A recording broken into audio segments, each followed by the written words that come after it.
I've got one flame to burn, one race that I can say I ran. Hey, good afternoon, everybody, and welcome to the 21047.com podcast. My name is Keith Cartwright. I am the host of this show, and I am really glad to have you along listening in today, wherever it is that you're listening and whenever it is that you are listening in. Today's episode is sponsored by my friend Kelly Anderson. Kelly has been a huge supporter in my life, my running journey, my faith journey. She has just been a rock for a long time, so I'm really grateful to have her, and she backs me financially every month through Patreon. If you want to learn more about Patreon and how you can use it to support my mission here at 21047, you can go to my website, 21047.com, TWOTIM47.com. Just click on the Support Me tab, and you can learn more about Patreon. So thank you, Kelly. I am really grateful for your support, more importantly for your friendship, and I'm grateful to share this crazy running journey that we share together. So thank you. Today's guest is really bringing home the reality of this Georgia Jewel journey that I'm on, attempting to run my first ultra marathon here in September down in Georgia, the Georgia Jewel. I met Gregory Byerline through the online Georgia Jewel community. He had the Baker, Team Baker, on his podcast, Jenny and Franklin. They are the race directors for the Georgia Jewel. And when I listened to Gregory and just got to know a little his story and his interaction with the Georgia Jewel, I thought I really need to get him on here.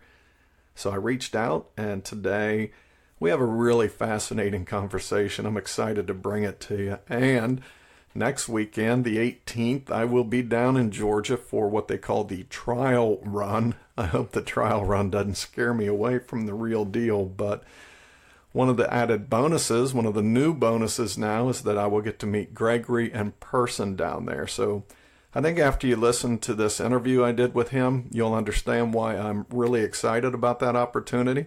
He's a great guy. He's going to become a really good friend and, I don't know, just a real help in this running journey in my life. So I was really grateful to do this interview. I'm excited to share it with you. And so here we go. Here's my conversation with Gregory Byerline. I want to welcome Gregory Byerline to the 21047.com podcast. And so Gregory and I met through, well, as the social media world has it, through roundabout network connections. I interviewed on this podcast a couple of times already Jenny Baker, and in researching her race, the Georgia Jewel, and after I crazily decided to sign up to run that race, I discovered Gregory had interviewed Jenny and her husband Franklin, who are the race directors of the Georgia Jewel, on his podcast, which we'll talk about that a little later here.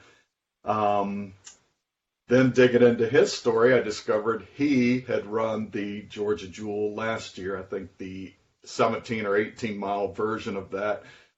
So naturally, he became this guy I had to get on and talk about, a lot of it selfishly, to figure out exactly a little more what is it I'm getting into with this Georgia Jewel. But then through conversations with Jenny, reading some of his stuff, listening to some of his podcasts, I've discovered he's a pretty interesting guy. So I am grateful to have you here today. Really, one of the first things I always start off asking people in this crazy running journey is, how did you get started running? Well, it went back, I'm one of those classic, I ran in junior high and high school stories. But really just, in the last 3 years, I started running again. I went in for an annual checkup with my doctor, and he happened to be a marathoner, and he kind of gave me one of those looks, and he said, you've just crossed the borderline into low grade hypertension. I think we can fix it with diet and exercise. I'm going to need you to get off your backside. So he just basically just got me up and moving, and through a series of assignments and, regular blood checks and do this, don't do that, and just general practitioner guidelines, I was able to drop some weight and drop my blood pressure, and kind of got bit by the bug that way. Yeah, now, in that moment, were you much of a runner at all? I mean, would you call yourself, I get out every once in a while, or were you just completely sedate in that point, or what was that transition like? I would call myself like an armchair runner. I was up and active, but at that particular point in my life, I wasn't like regular at it. It wasn't part of my lifestyle. It was just, let's go for a walk, or let's go for, a short bike ride around the neighborhood or whatever. But 12, 15 years ago, I used to race bicycles, road cycles. I got caught up in the American Tour de France wave when Lance and the Postal Service team were doing their thing. And road cycling has long been a love of mine. I remember since the '84 Olympics, watching them on TV from LA. And I was like, I like that whole cycling thing. But I never really pursued it, never had an opportunity until a friend of mine started a cycling team here in Middle Tennessee. And at lower 30s, I jumped into the road cycling scene. So I've been moderately active throughout my life, but not as active as the last 3 years have been. Yeah, and so when the doctor says, okay, you got to get off your backside. He was a marathoner, so I'm sure he encouraged the running, at least loosely. Did you immediately dive into long distance running, ease your way into that, and tell me a little bit about how that transitioned from biking to running, and then how your running journey progressed? Yeah, I eased into it. I remember I signed up for a 5K, and I thought that was just forever. Like, how am I going to run 3.1 miles? Oh my gosh, that's so far. How am I going to do this? And now it's like, I don't even want, if I have a 4 mile day on my training program, I'm like, can I skip this? Right. The answer is no, you can't. There's a reason it's there. But I just I eased into it, and went from running road races to falling in love with trail races. And it was just kind of every sip of Kool-Aid you take, the deeper into the world of crazy that you get into. And I just wanted to push myself a little further. One of the reasons, actually 3 of the reasons, is because I had my first child when I was 39, and my third when I was 44. And it was at age 45 when my doctor gave me this look over his glasses. So that period of raising super young children really, really made me look at longevity, and realizing that I'm going to be in the sea of parents, but I'll be a grandparent when our kids are at the same age as everyone else's kids. Yeah. So longevity really, really mattered, and still matters. And I wanted to nip it in the bud now and develop a habit, develop a lifestyle that literally keeps me moving so I can keep moving.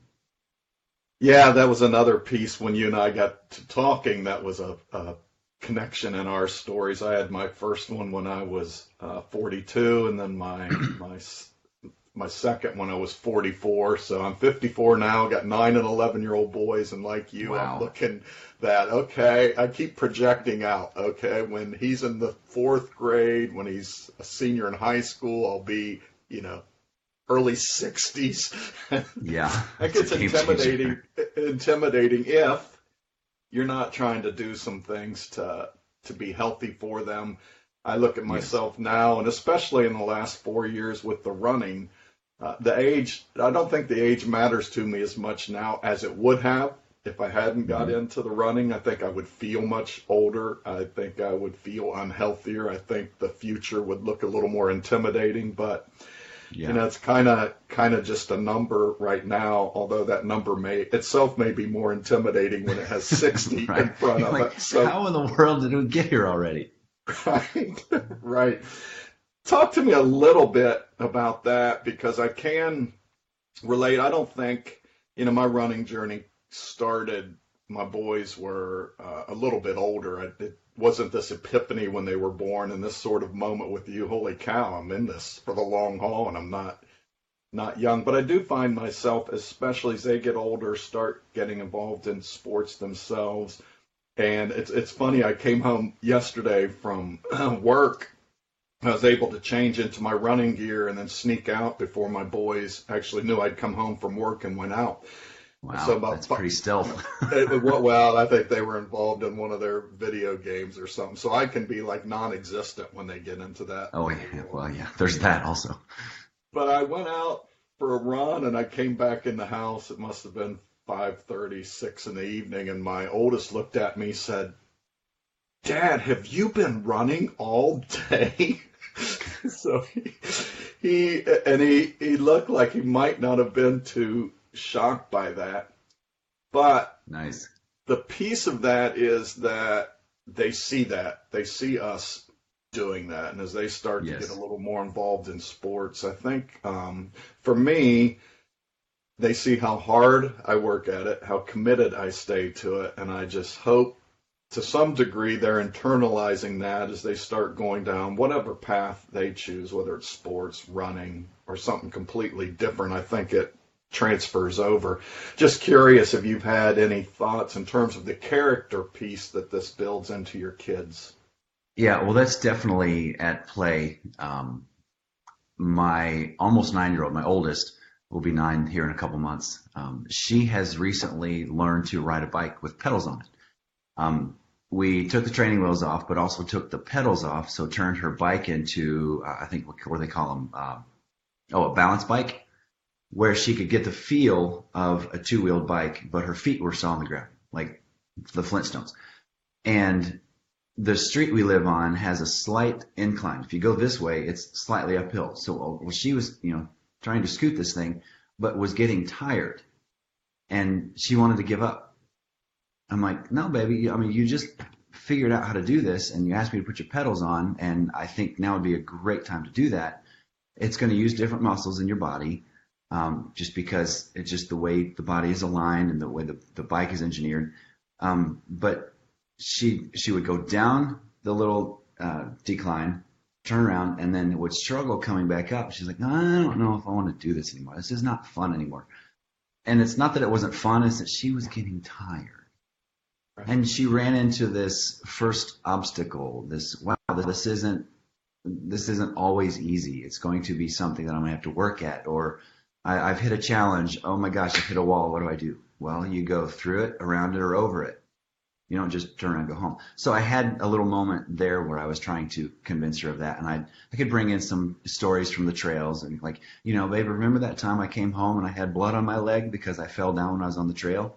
Well, I mean, I had to get home. Just that sort of thing. So I can pull from my experiences and pass that down and hopefully raise some children of good, strong, literal and metaphorical backbone.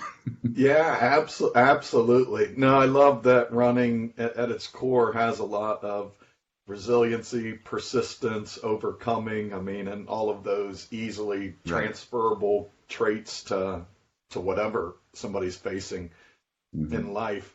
So I need to get to the Georgia Jewel itself. So it sounds like you and I had somewhat similar journeys, and I'm about to kind of follow in your footsteps a little bit with this trail journey, and I'm sure I'm going to come to a lot of the same revelations that you have. I've read a lot of what you have experienced in trail running.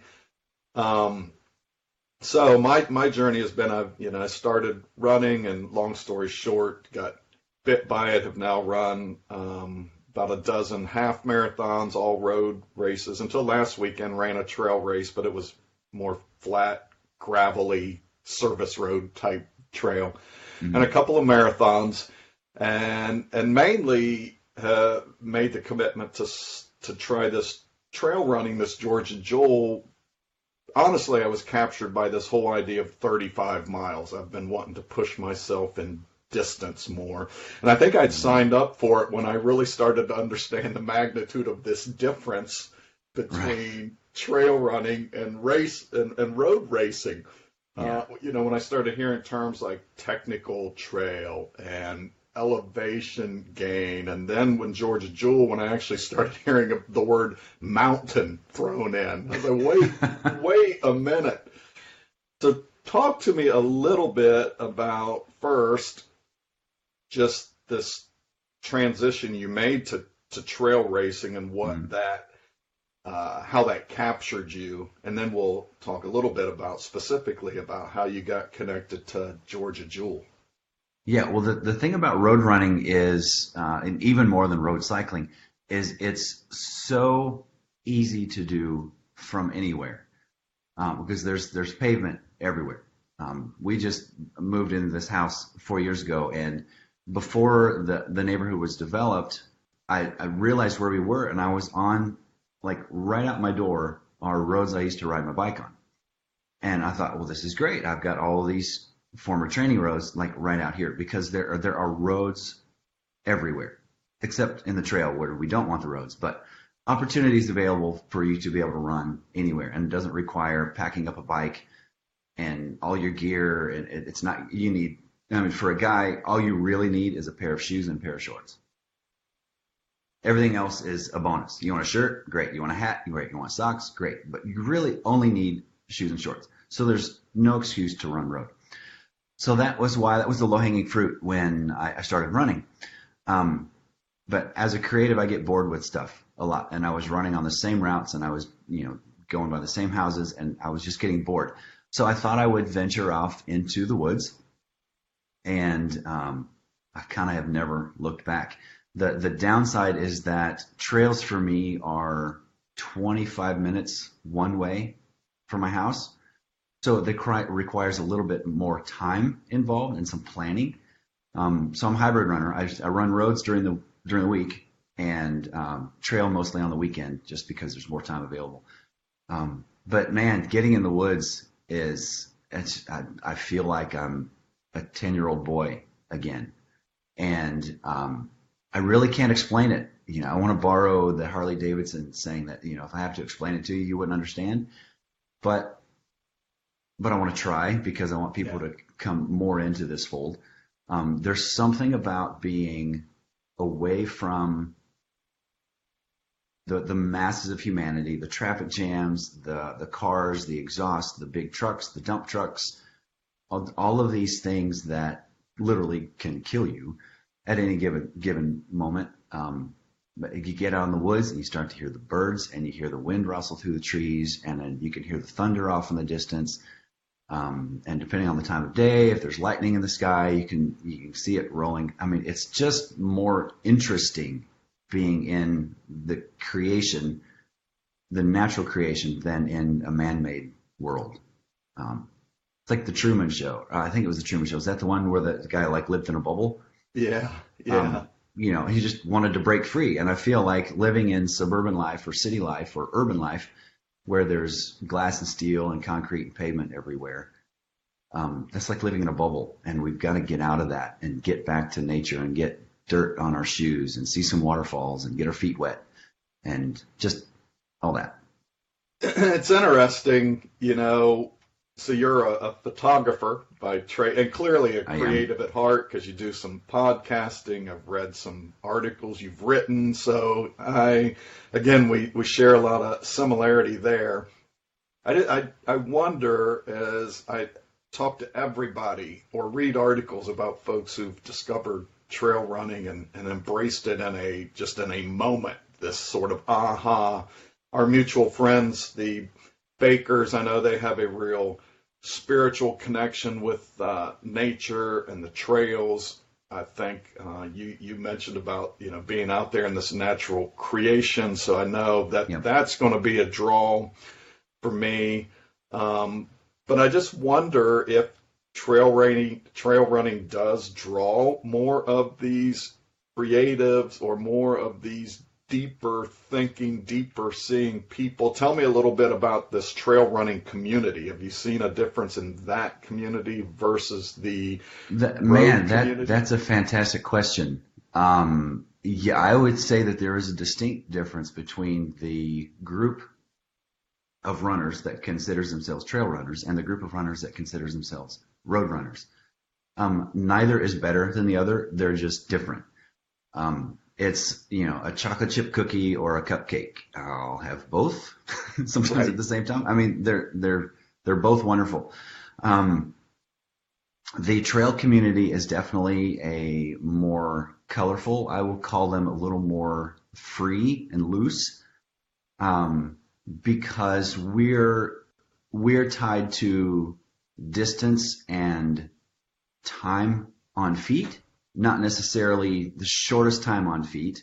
Road runners are really, really big on pace, and I've got to get faster, I've got to get faster, got to get faster, got to get faster, got to get faster, which is fine.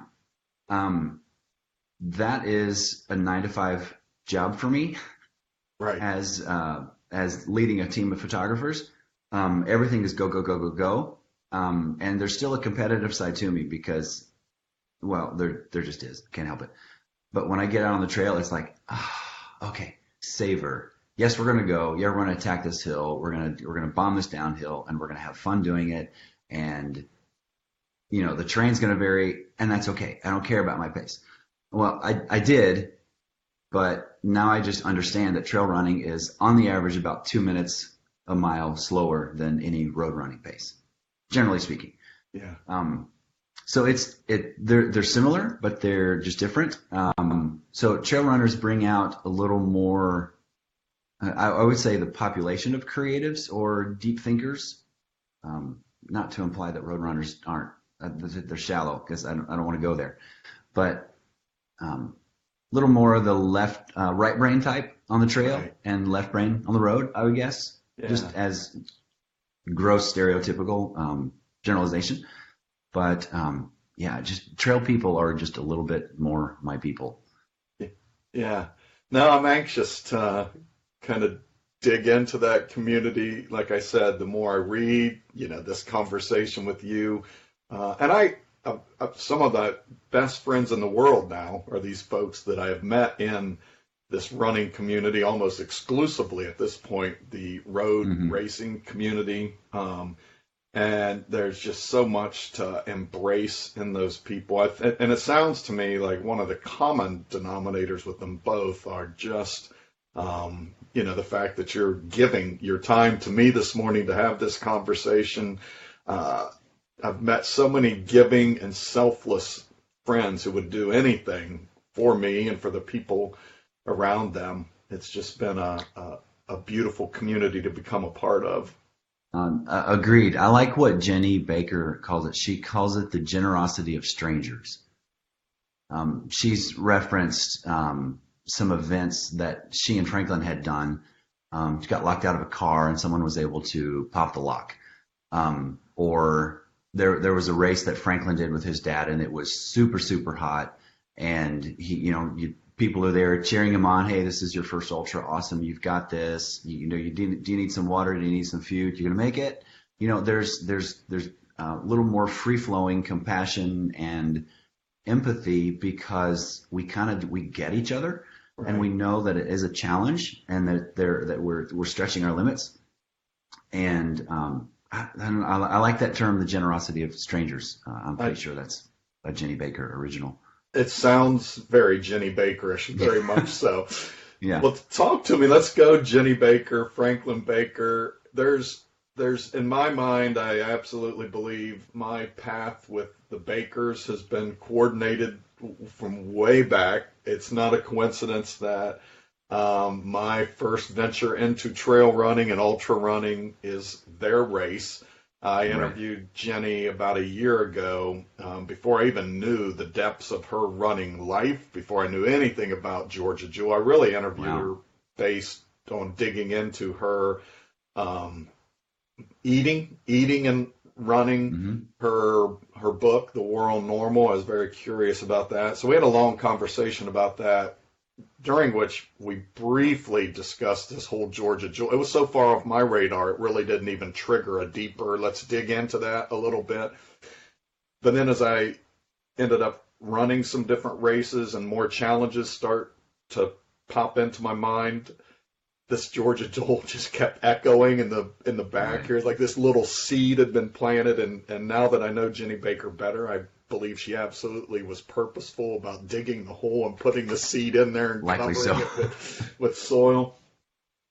So, but I'm curious, how did you end up at Georgia Jewel and part of this Team Baker family? My first experience with Team Baker was on the trail, of all places. It was at my very first trail race at the Cloudland Canyon State Park in North Georgia. And I think the town is called Rising Fawn. It's not far outside Chattanooga, like almost straight west. And it was a 12-mile course. They call it a half marathon. And everything in trail race is, 12-ish or 17-ish or 35-ish. How far is it really? Can't drive a car to test it. And this half marathon course was part loop, and then you go down these stairs, and you do an out and back. Go out to an aid station, and you come back, and you come back up the bluff, and the finish line is relatively right there. So it was on this out and back that I see Franklin Baker just lilting over the hills like a gazelle, just just like, and he's smiling and has his curly hair going. And the funny thing is, it was a 1-degree wind chill that day. The air temperature was 15 degrees when we started. It had snowed a couple nights before, so it was a snowy trail. I mean, it was just cold, but it didn't seem to affect him at all, because when he came back, he was it was just fluidity of motion. And so we're passing like this. I go to the aid station. I come back, and obviously he's finished. He's changed clothes 20, 25 minutes before I'm able to return. So then I was hooked on trail racing at the time. So I wanted to start building my own community of friends. So I'm a Strava user. I don't know if you're familiar with that. It's like the social media platform for endurance athletes. In that application, there's a feature called Flybys, and it'll basically give you a bird's eye view of other Strava users that ran near you. So I could, turn some runners off and collect these check boxes, and I could find the little group of people that I was essentially running with.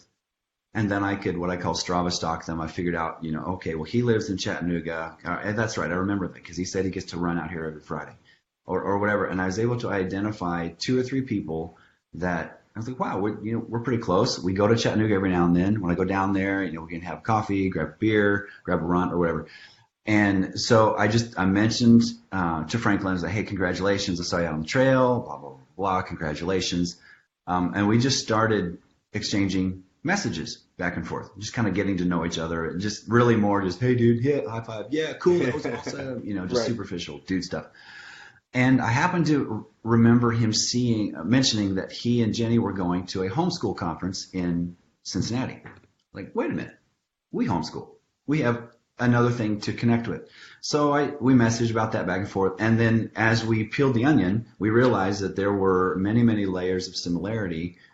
And at one point he just said, if you're looking for another trail race, my wife and I are the race directors of the Georgia Jewel. You should come on down.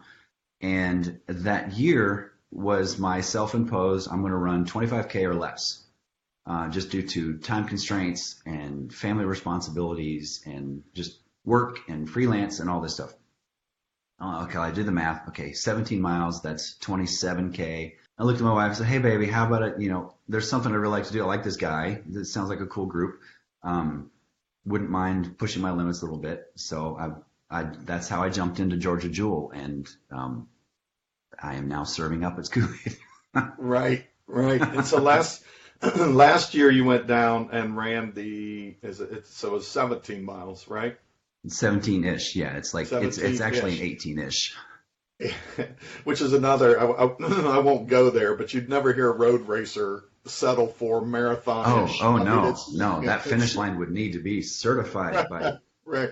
It's an amazing thing how those numbers and those 2 communities mean so much and sort of so little. But again, not right or wrong, just a difference. And so, but this year you're stepping up to the 35 miler. Is that right? Yes. Yes. And Yeah, we'll I certainly, wanted to just have a carrot dangling way out there that I could pursue and really test my limits.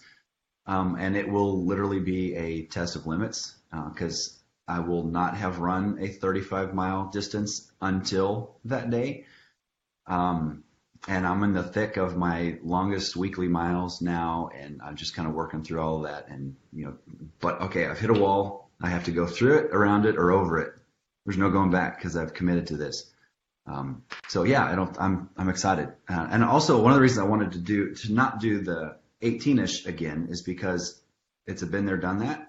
And I saw some photos of last year's race that Joby Williams made when he was down there. And all of those photos were in the first half of the 35-miler. I was like, I want to go there. I want to see those spaces, those rock outcroppings, those bluffs, that view. And the way to do that is to double the distance. right. I know what the second half of my 35-miler looks like. I want to see what the first half does. I'm like, well, okay, I'll push myself. Right. Coming back to the visual. Plus, it's just more time in the woods.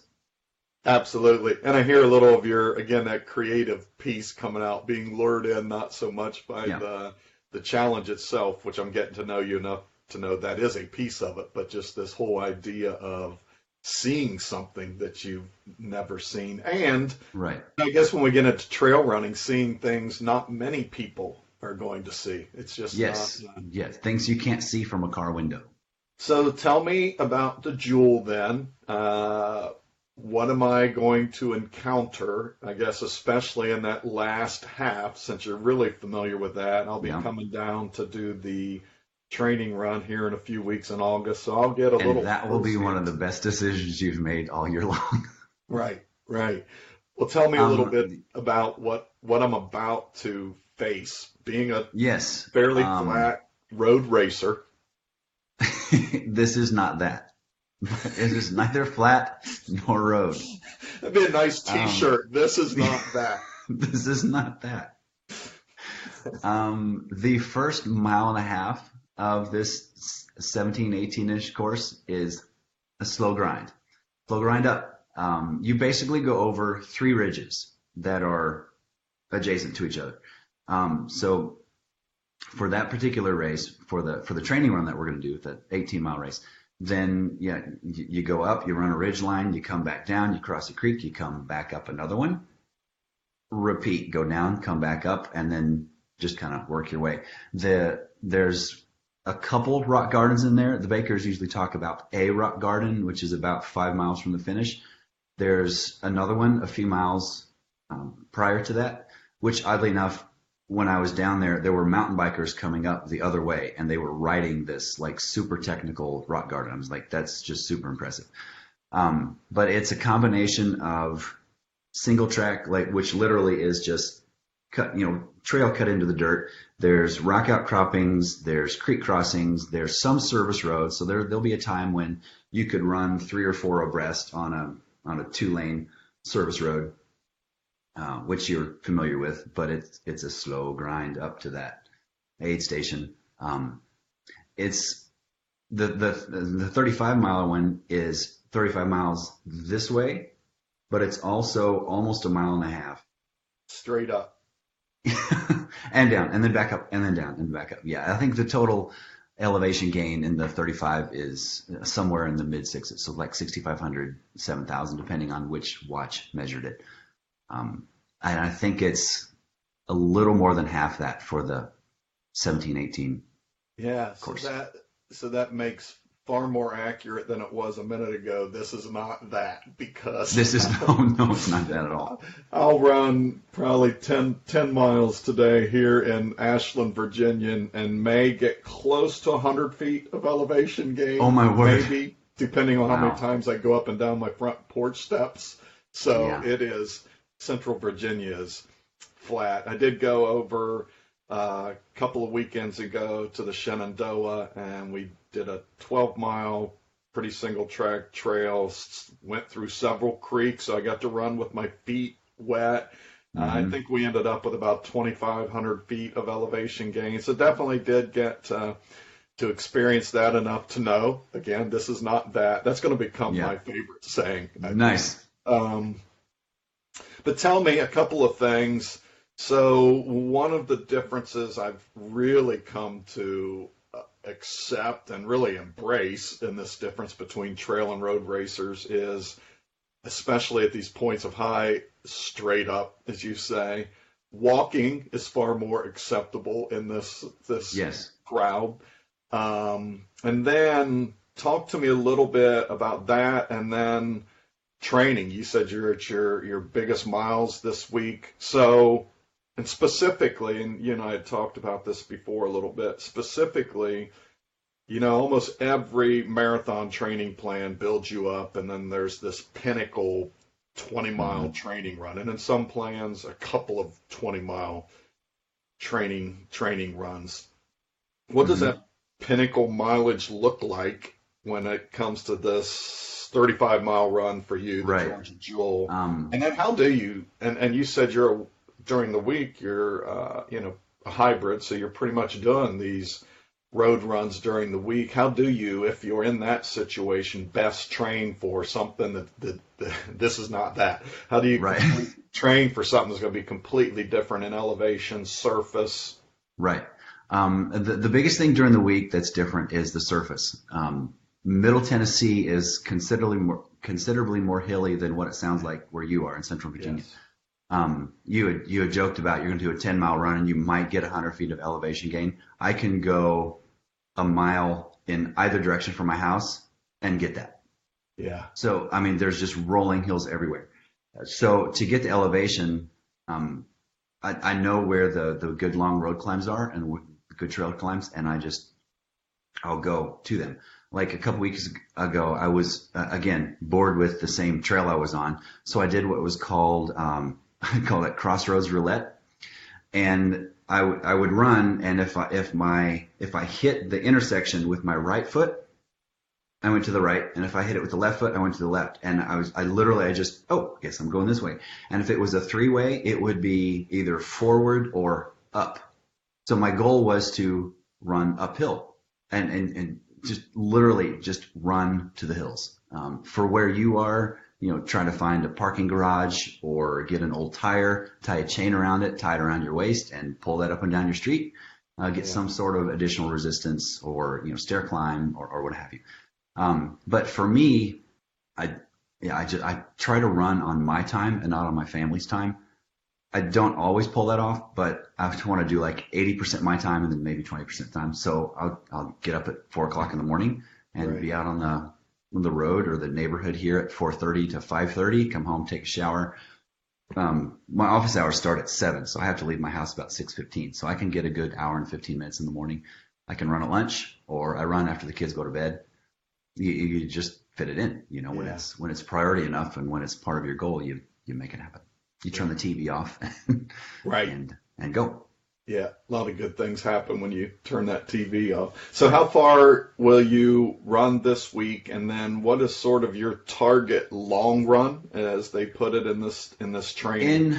In the plan that I'm working from, which is just kind of a self-built plan, just based on a question I asked Franklin. I was like, okay, well, I'm a half marathoner essentially.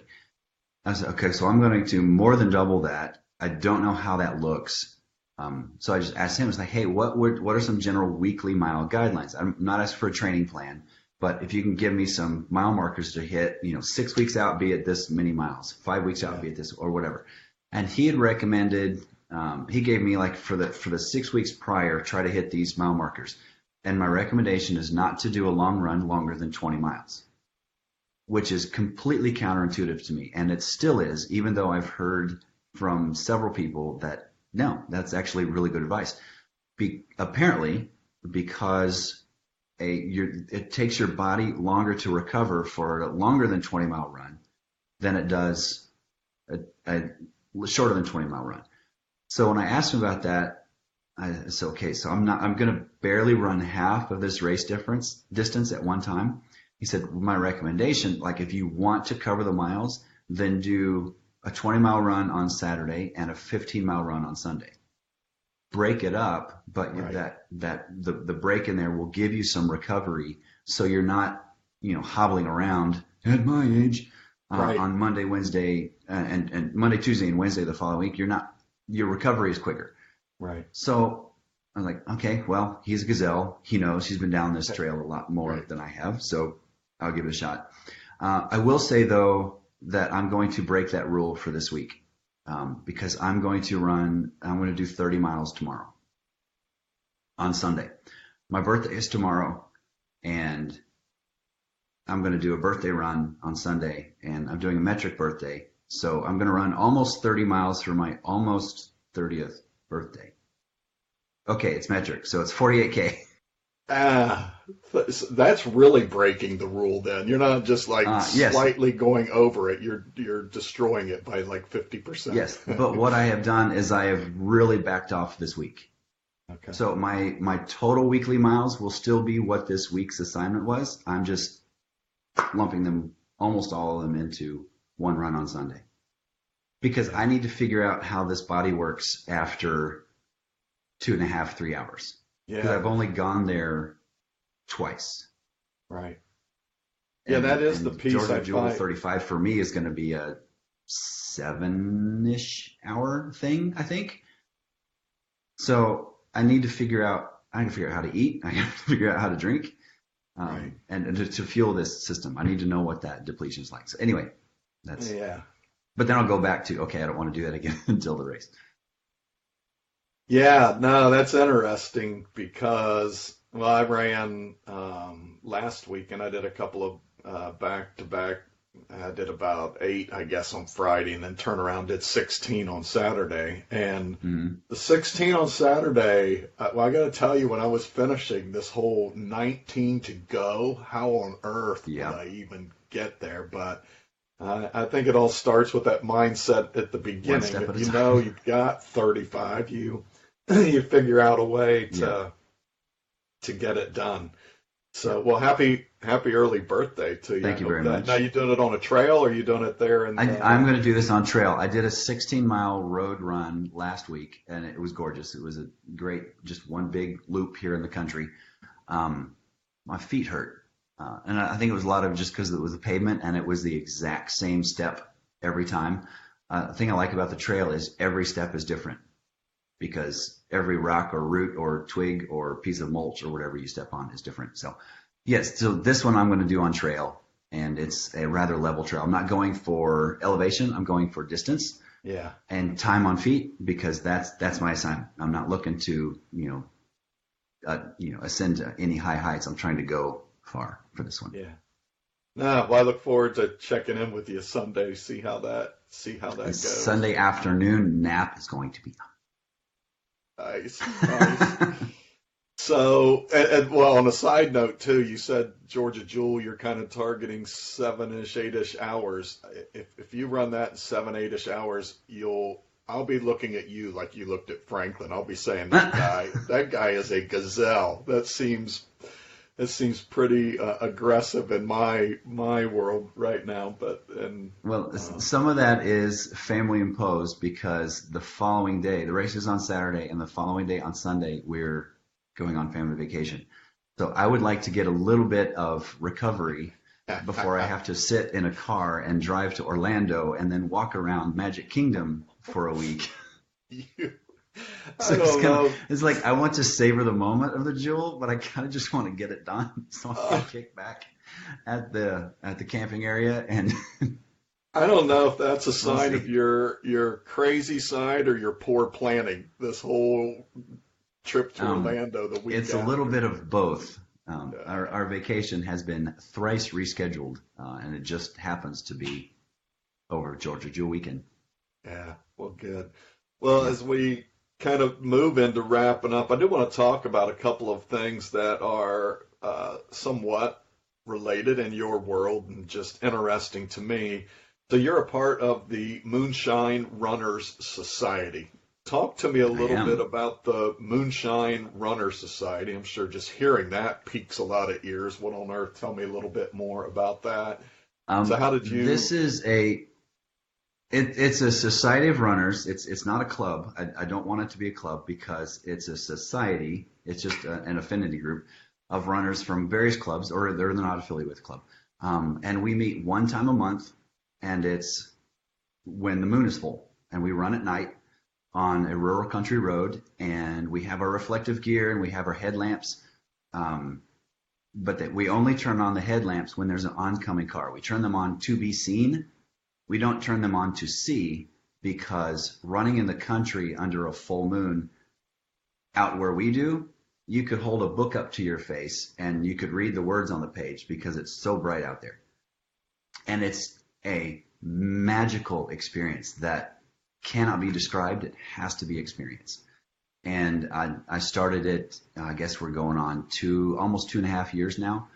And I've run every full moon since that first one. And they've become my favorite runs of the month, even though they are on road. It's a little harder to do a full moon run in the trail, at least around here, because we have such tree coverage. You'd be running in the dark with no moonlight spread across the valleys and pastures and all that stuff. So tonight is our big full moon run for this month. Wow. And it's just super fun. I like, metaphorically and spiritually speaking, I like the symbolism of the moon, because it is not the source of light. It is a reflection of the source of light. Right.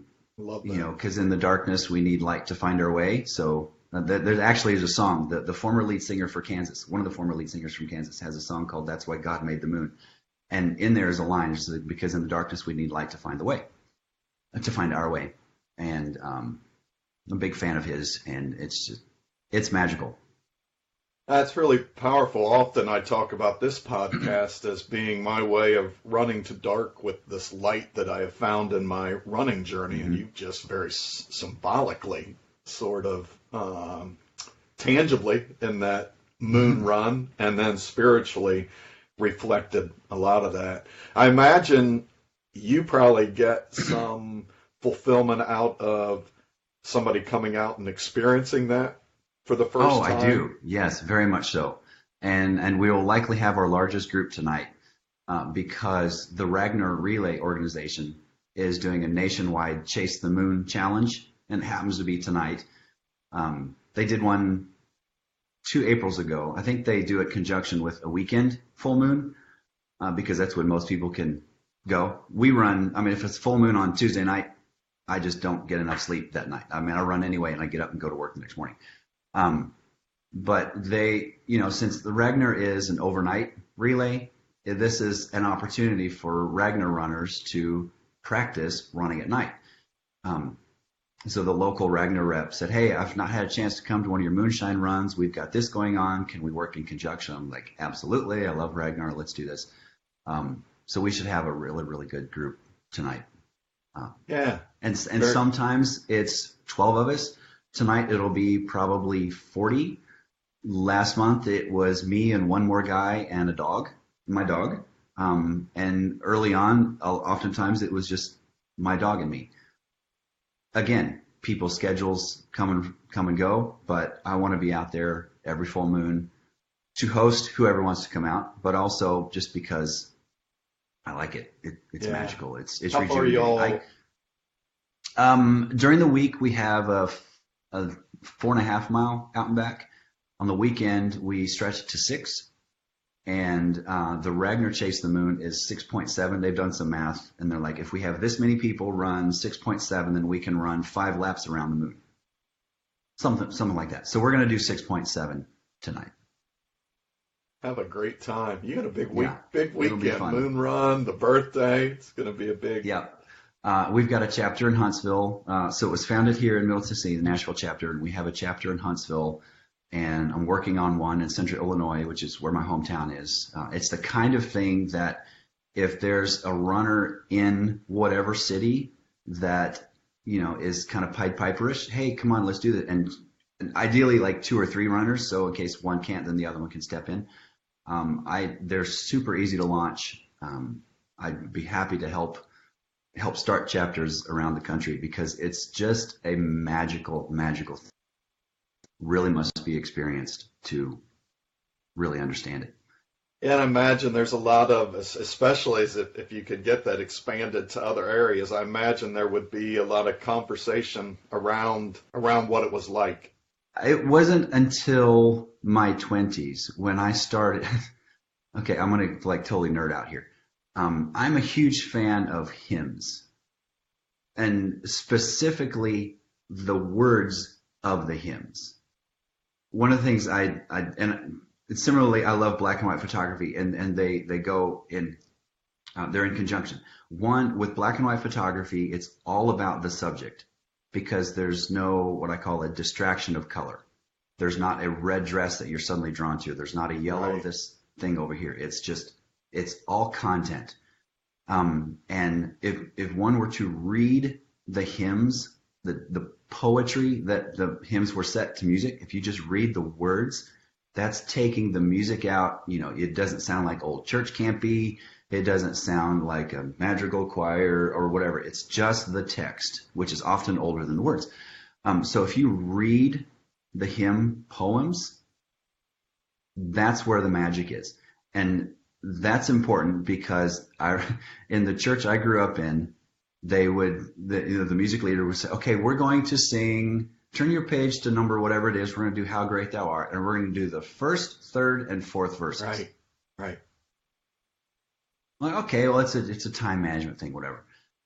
And then, another time it would be, okay, now we're going to do Great is Thy Faithfulness. And we're going to do the first, second, and fourth stanzas. And I noticed there was this trend of skipping verses. Right.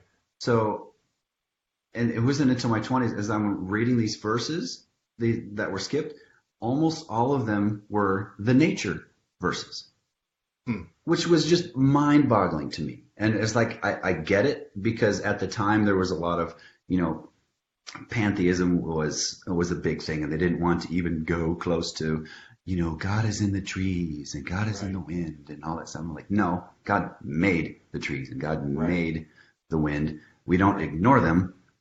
We relish in them. Right. So if you think about a lot of like the second verse of How Great Thou Art is like, this should be like the anthem for trail runners who are believers. When through the woods and forest glades I wander and hear the birds sing sweetly in the trees, when I look down from lofty mountain grandeur and see the brook and feel the gentle breeze, then sings my soul. I'm like, it's right there. Right. That's beautiful. And, Great is Thy Faithfulness is like that. Fairest Lord Jesus is like that. So anyway, coming back to the whole moon is not the source of light, but it's a reflection of light. That's part of the magic to me on a personal level. Yeah. But there's still something very energizing about driving to this run, and I'm tired. I want to go to bed. I'm yawning, but we get 3/4 of a mile in and come over this hill, and the trees part, and the sunlight hits the pastures, and you can see the cows, and it's like, I mean, it's very cinematic. Right. It's rejuvenating. So. Oh, I appreciate you sharing all that. That's my diatribe about all that goes into why I started the Moonshine Runner Society. Well, to me, it's beautiful. Like I said, and you just expressed it with magic, and it really draws. For me personally, it drew together a lot of why I do this, why running is so meaningful, why I absolutely know I'm going to be hit over the head with a draw me in mallet when I run Georgia Jewel and get to hang out with folks like you. It's funny you just had that conversation, because I was sharing this with somebody. I was in church last weekend, and we have a very contemporary service, and so it's and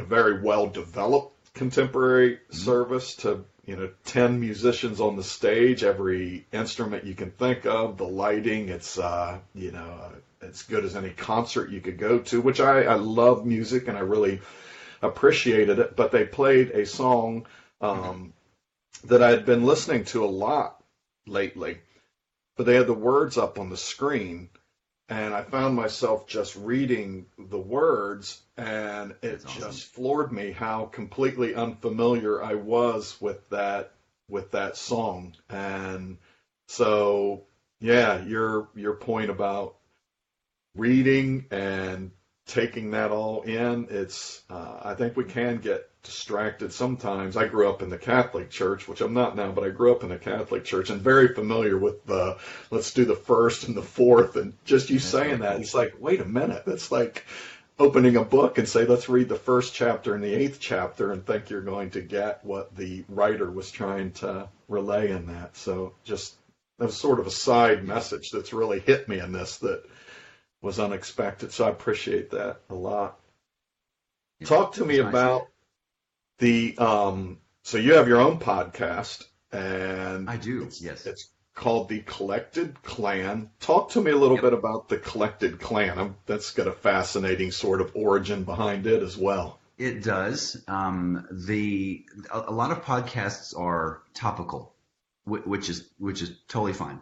It makes programming it a lot more easy. Yours is about running and how faith intersects.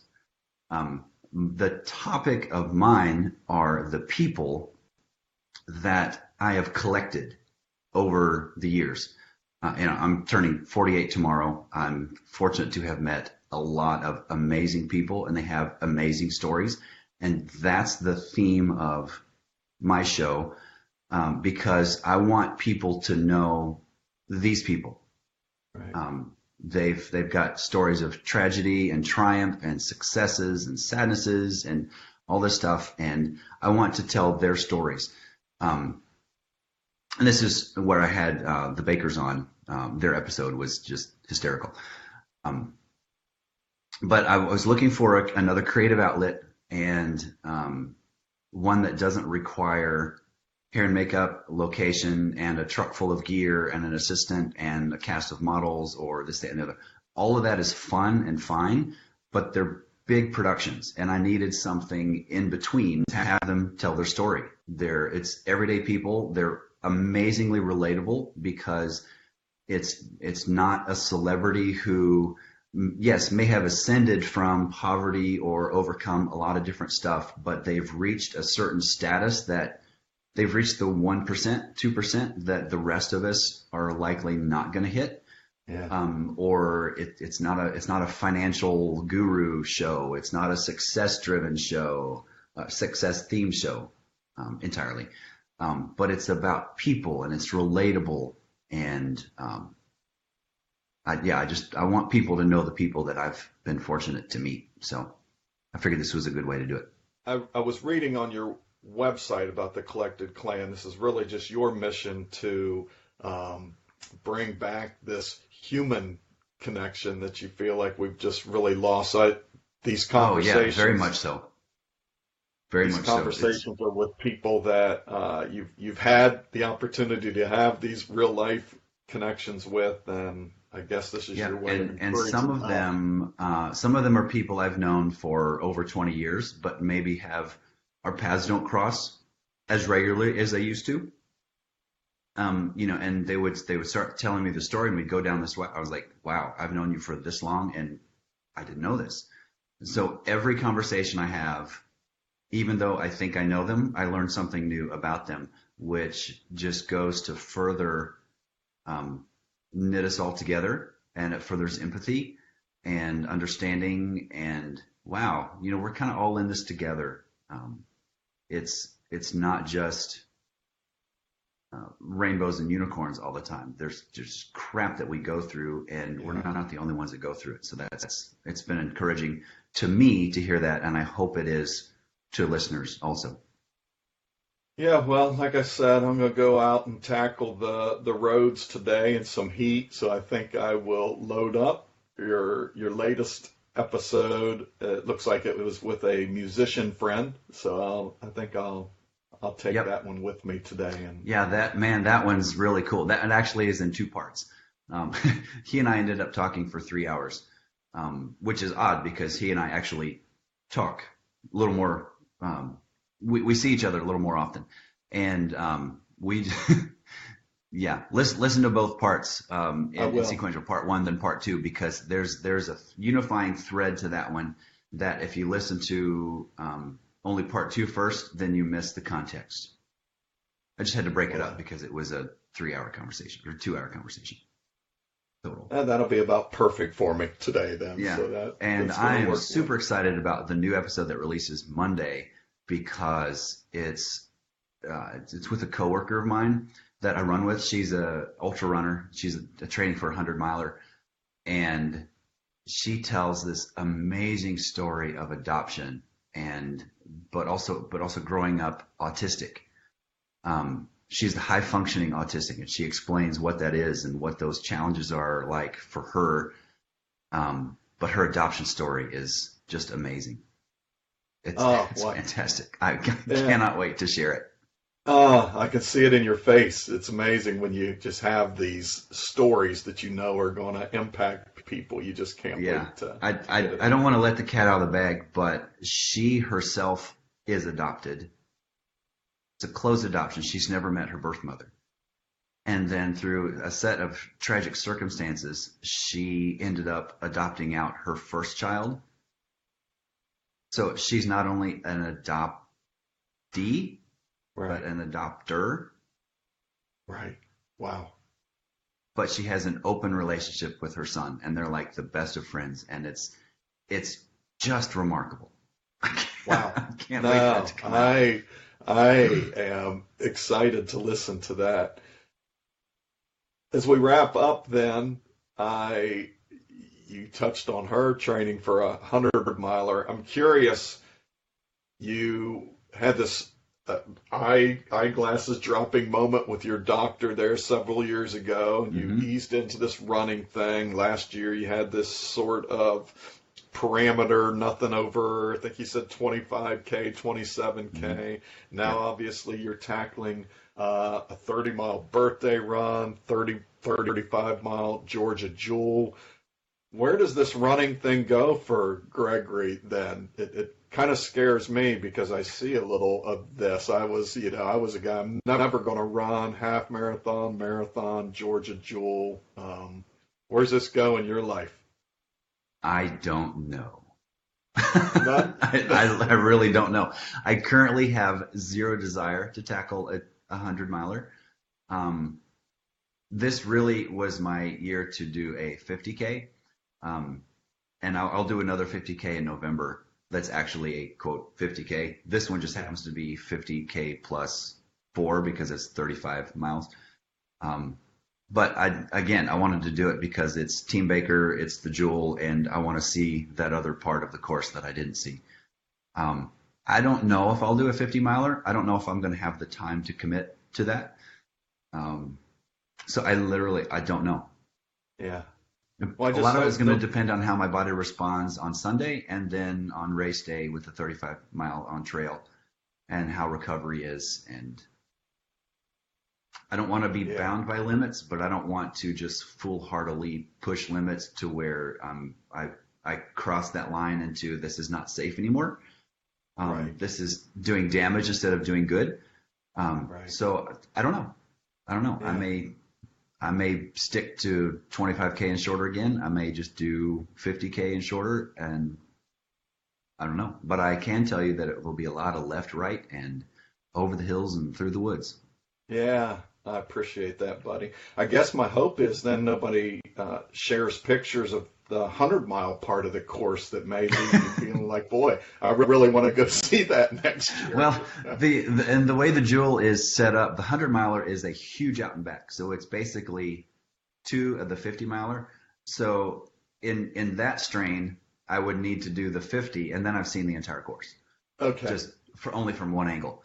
Because the 50 is a point-to-point, and the 100 is an out and back of that same 50. So I'm not really sure whether I'll be able to commit the time to that.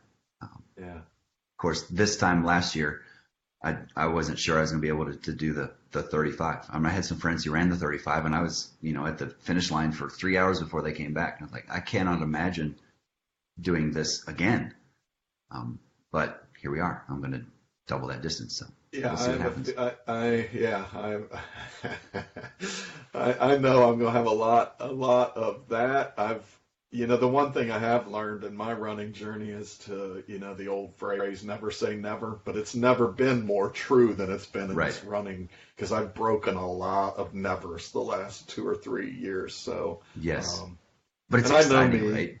It is, it is. And in the back of my mind, I do have, it's not the Jenny Baker voice, but there is this 100-mile voice. There's just something very intriguing about that. And I don't know that it's the Georgia Jewel. And for me, it's just a lot about personal discovery. I'm never going to line up for a race thinking I have any chance of winning this race. And I do. I've read you wrote in one of your articles that you're very competitive, but it's really become this competition with yourself now. With just me, And yeah. I absolutely could relate to that because, like I said, there's no race ever, unless it's a one-person race, where I'm lining up with any sort of hope or confidence that I'm winning this thing. But I have found victory over the last several years in going beyond a lot of these sort of things I never thought I could do. And then that's what the half marathon was. There was no way I could do that. But then I did it, which was its own sort of victory and satisfied this competitive spirit. And then the marathon. And on my birthday this past year, I ran my longest run ever, which was 27 miles, and just a little bit further than that marathon, but enough to experience again this victory and this competition with myself. And, the Jewel will certainly be that at another level. I just know I've come to know myself enough that it may not be in the moment of that finish line, because you'll be off trying to get to Disney, so you'll not need to wait 3 hours on me. But in that finish line or a few days after, I'm sure I'll go into sort of a what next mode. Who knows? But that has been the beauty of it. And for me, I say it all the time. I've gone into a lot of races, and a lot of them to support different causes or to bring awareness to different things. And in all of them, God has always weaved some story I never saw coming. That's why I've quit trying to kind of dictate or map out what this is going to be about, because I know when I get to Georgia Jewel, and I've had some very in-depth conversations with Jenny Baker about it. Now you and I have. And so I start to frame what that picture will look like. And I know when I cross the finish line, I'll say, holy cow, I did not see that coming. Right. So right. That makes and that's the beauty of, just to pull in another trail metaphor, is literally just to go with the flow of the land. If it's a steep uphill, man, it's okay to walk it, power hike it. Keep your heart rate down so you're not burning through fuel too quickly, and you can go farther and longer, even though it may not be as fast, but you're still reaching the finish line. And just literally just roll with the terrain. When you get home from the Jewel and somebody's going to say, hey, what'd you do this week? Oh, I did a 35-mile trail race. The first question they're not going to ask is, really? How'd you place? Yeah. Did you win? Yeah. They're like, oh my gosh, I don't even like to drive 35 miles. Right. So it's not and the competitive person in me is like going, no, don't say this. But it's not, it's the journey. It's not the destination. It's just, go and do. And if you're super fast and if you podium in the age group, awesome. And if you don't, awesome. You beat everybody who didn't show up. Everybody who was still on the couch. You beat yourself. You won over yourself because you towed the line and got to the finish line. And that's really what matters. Oh, I couldn't agree anymore. I say it all the time. There've been a lot of finish lines, but the beauty in this journey has been this. You and I are having this conversation this Friday morning, and it's a much bigger part of running for me than the finish line has ever been of any race. It is this journey that just gets more incredible every step of the way. So with that, I appreciate your time this morning. It's fun getting to know you. I look forward to meeting you in a few weeks. I guess it'll be 3 weeks from tomorrow. 3 weeks? Yeah, we'll be sitting around a campfire on a Friday night getting ready for an early morning Saturday run. Oh, yeah. early early morning 18 miler that probably, I know you've said this is a good idea, but I will definitely, I know It is. I will leave there thinking, oh my goodness, I got to come back now in a month and do that. Double that. So, well, the key is that you get to come back in a month to do it. It's not that you have to, it's you get to. I'm going to remember that, buddy. I get to. It helped me from a visualization standpoint because, like, okay, well, one, I've done this before, so the banister effect kicked in, and two, I could on race day, I knew where I was on the course. I knew what was coming. I knew how to pace myself. Yeah. No, preview run. It's just a fun run. So. Yeah. Now I'm getting to, like I said, meet some of the community that'll be there. I think a lot of times doing these out-of-state races and jumping into a new sort of trail race when you've never been that, I think the surprise element creates a lot of the anxiety. So it'll be nice to have that all out of the way, and all I have to do is show up and focus on the running. Yep. Climbing. And then we'll have a mystery of what the first half of our course is like. Yes. Well, it's going to be fun sharing that with you. Maybe we can get back together after that and share thoughts. And I'd be happy to create another one of these conversations because it's been good. I appreciate it, buddy. I'm glad. This has been fun. Thanks for having me on. Have a great day. Talk to you later, Gregory. Thanks. See you, buddy. Good. Yeah. Well, thanks again, Gregory, for that conversation and giving me the time. Just really got me looking forward to meeting Gregory next weekend down in Georgia. After this conversation, Gregory reached out and let me know that it's possible he may have to drop down to the 18-mile Georgia Jewel instead of the 35. Either way, he's in for a big challenge. Either way, I'm going to be grateful to share that course with him. And I'm really looking forward to getting down there next weekend and getting to know this guy. I think you pick up in our conversation what a fascinating guy he is. Got a lot of insights into life that are beautiful, and I'm grateful that he shared them. So I really look forward to spending some time with him next weekend, even if it means running 18 miles of this Georgia Jewel 35 that I'll be tackling later in September. So cheer me on next weekend. I'm going to need it. Pray me on. I'm going to need it. And I'll be back next week then to probably reflect on how that went. Probably let you know just how scared I am about where on earth I'll come up with the other 17 that I'll need in September. Either way, I think it's going to be a great experience. One more time to get out there and challenge myself. So I hope you'll come back next week and sharing that journey with me. I thank you today for listening in.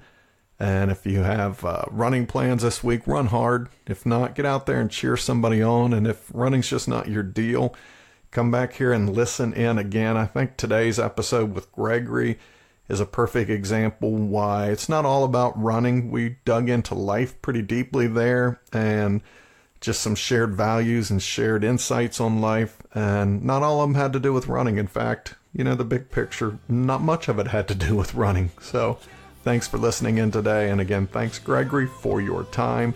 I'll talk to you all next week. Have a great week.